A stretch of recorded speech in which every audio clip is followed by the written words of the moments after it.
প্রত্যেকটা জিনিসের উপর কিন্তু আলাদা রকম ভালোবাসা মায়া কাজ করে। আজকে কিন্তু বাধ্য হয়ে প্রিন্টারটা সেল করে দিতে হয়েছে। যদিও মনটা অনেক বেশি খারাপ লাগছে, তারপরও কিন্তু একটু হলেও মনটা ভালো হয়েছে, যেহেতু পুরাতনটা সেল করে দিয়ে নতুন একটা বাসা নিয়ে আসতে পেরেছি। এত বেশি ভালো লাগছিল। এই তো সন্ধ্যাবেলা কিন্তু আপনাদের ভাইয়া নতুন একটা প্রিন্টার নিয়ে আসলো। আর আসার সঙ্গে সঙ্গে কিন্তু কাজ করা শুরু করে দিয়েছে। সো হ্যালো এভরিওয়ান, আসসালামু আলাইকুম। আমি মাইমুনা আক্তার স্মৃতি। সকালবেলায় কিন্তু আপনাদের ভাইয়া এই প্রিন্টারটা সুন্দর করে মুছে প্যাকেট করে ফেলছে, কেননা আজকে কিন্তু আমরা এটাকে সেল করে দেব। যদিও যতগুলো টাকা দিয়ে কিনছিলাম ততগুলো দাম হবে না, কিন্তু আমার মনে হয় বাসায় ফেলে রাখার চেয়ে সেল করে দেওয়াটা অনেক বেশি বেটার। এই তো এখন কিন্তু প্যাকেটিং করে রেখে দিয়েছে, যদিও এখন নিয়ে যাওয়া হবে না, সন্ধ্যাবেলায় কিন্তু নিয়ে যাব। যেখান থেকে আমরা নতুন প্রিন্টার নেব সেখানে কিন্তু এটা সেল করে দেবো। অনেক বেশি খারাপ লাগছিল। আমি তো বারবারে বলছিলাম যে তুমি এটা সেল করে দিও না, কিন্তু আপনাদের ভাইয়া বলছিল যে এটা বাসায় রেখে কী করব, যখন আমি নতুন প্রিন্টার কিনবো তখন তো আর এটার প্রয়োজন হবে না। যাই হোক, এখানে প্যাকেট করে রেখে কিন্তু আমি একটুখানি ভাত ভেজে নিয়েছিলাম। রাতের কিছুটা ভাত ছিল, সেই জন্য আজকে সকালবেলা কিছু রান্না করা হয়নি। ভাবছিলাম ভাতগুলো নষ্ট না করে একটু ডিম, মরিচ, পেঁয়াজ সব কিছু অ্যাড করে কিন্তু সুন্দর করে ভেজে নিলাম। এভাবে কিন্তু আপনাদের ভাইয়া খেতে অনেক বেশি পছন্দ করে। আজকে আমরা সকালবেলা কিন্তু ভাত ভাজা দিয়ে নাস্তাটা করে নিয়েছি। এরপর কিন্তু মোরসানকে গোসল করে দেবো, যেহেতু মোরসান 4টার সময় স্কুল থেকে আসে, আর আসার পর কিন্তু গোসল করা একদমই সম্ভব হয় না।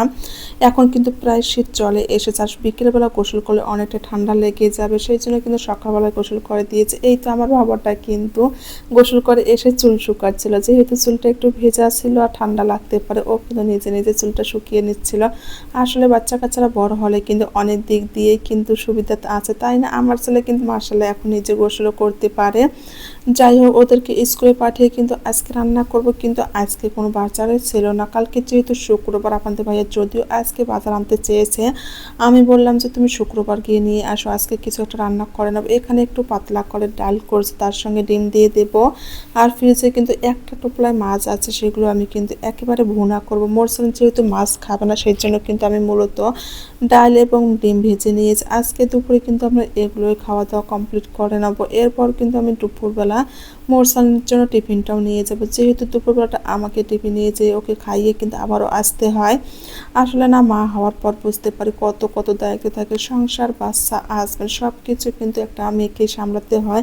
তারপর আমরা মেয়েরা কিন্তু অনেক বেশি হ্যাপি থাকে, কেননা প্রত্যেকটা মেয়ের কিন্তু একটা স্বপ্ন থাকে, সুন্দর সাজানো গোছানো সংসার হবে, সবাইকে সব কিছু রেঁধে বেড়ে খাওয়াবে, নিজের ইচ্ছে মতো সব কিছু করবে। এটা কিন্তু প্রত্যেকটা মেয়ের স্বপ্ন। যাই হোক, এটা কিন্তু সন্ধ্যাবেলা কিন্তু আপনাদের ভাইয়া মোগলাই পরোটা নিয়ে এসেছে। প্রায় কিন্তু আমাদের কিছুদিন ধরে মোগলাই পরোটা খাওয়া হচ্ছিল। এই দোকানে মোগলাই পরোটাগুলো যে খেতে এত এত বেশি মজার লাগে, সেই জন্য তো আমি মাঝে মধ্যেই এখান থেকে নিয়ে আসতে বলে, আর আপনাদের ভাই কিন্তু নিয়ে আসার এত বেশি মজার লাগে। যাই হোক, শুধু নাস্তা না, আপনাদের ভাইয়া কিন্তু প্রিন্টার নিয়ে এসেছে। আর আমাদের প্রিন্টারটা সেল করে দেওয়ার কারণ হচ্ছে, আমরা যেই প্রিন্টারটা সেল করে দিচ্ছি সেটা হচ্ছে সাদা কালো, আর যেহেতু আপনাদের ভাইয়া ডিজাইন করে, ডিজাইনে কিন্তু অঙ্গিল প্রিন্টারের প্রয়োজন আছে, সেই জন্য কিন্তু মূলত আমাদের ওই প্রিন্টারটা বিক্রি করে এই প্রিন্টারটা কিনে নিয়ে আসা হয়েছে। এটা কিন্তু সব রকমের কালার প্রিন্টার, কালার করা যাবে। আর এখানে কিন্তু কালার কিন্তু অনেক রকমের ছিল। আমি তো দেখলাম যে ওটার চেয়ে এটা কিনে আমাদের বেশি ক্ষতি হয়ে যাচ্ছে, তার কারণ হচ্ছে ওটা কিন্তু আমাদের কোনো সমস্যাই ছিল না।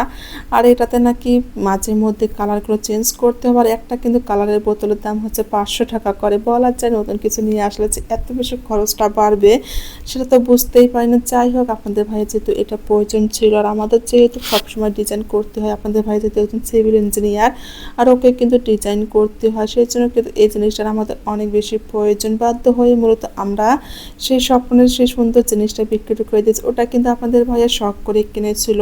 প্রায় 10 বছর পর কিন্তু আমরা সেল করে দিয়েছি, তারপর কিন্তু অনেক ভালো ছিল, কোনো রকমের কোনো সমস্যা দেখা দেয় না। আর ওটার ওজন কিন্তু প্রায় অনেক অনেক বেশি ছিল। আর আজকে যেটা নতুন কিনে এলাম সেটা কিন্তু কালার প্রিন্টার, এটা কিন্তু একদমই হালকা ছিল। যাই হোক, আগের দিনের এখনকার জিনিসের মধ্যে কিন্তু অনেকটাই পার্থক্য আছে। এই তো আপনাদের ভাইয়া কিন্তু কাজ করা শুরু করে দিয়েছে, আর আমি একটুখানি চা রান্না করেছিলাম, ভাবছিলাম যে একটুখানি চা খাওয়া যাক, যেহেতু এখন কিন্তু প্রায় একটু একটু করে শীত আসতে, আর শীতের মধ্যে কিন্তু চা খেতে আমার অনেক বেশি ভালো লাগে। আমরা যেহেতু আজকে মোগলাই পরোটা খেয়েছি, ভাবলাম যে একটুখানি দুধ চা রান্না করে নেই। আমি কিন্তু প্রত্যেকটা দিনে চা রান্না করি না, কেন আমার মনে হয় প্রত্যেকটা দিনে চা রান্না করা একদমই ঠিক না। আর মোরসান কিন্তু চা খেতে অনেক বেশি পছন্দ করে, যদিও আমি ওকে খাওয়াতে চাই না, কিন্তু ও এত বেশি পছন্দ করে, সেই জন্য কিন্তু আমি মাঝে মধ্যে গ্যাপ রেখে চাটা রান্না করে একটু করে খাই।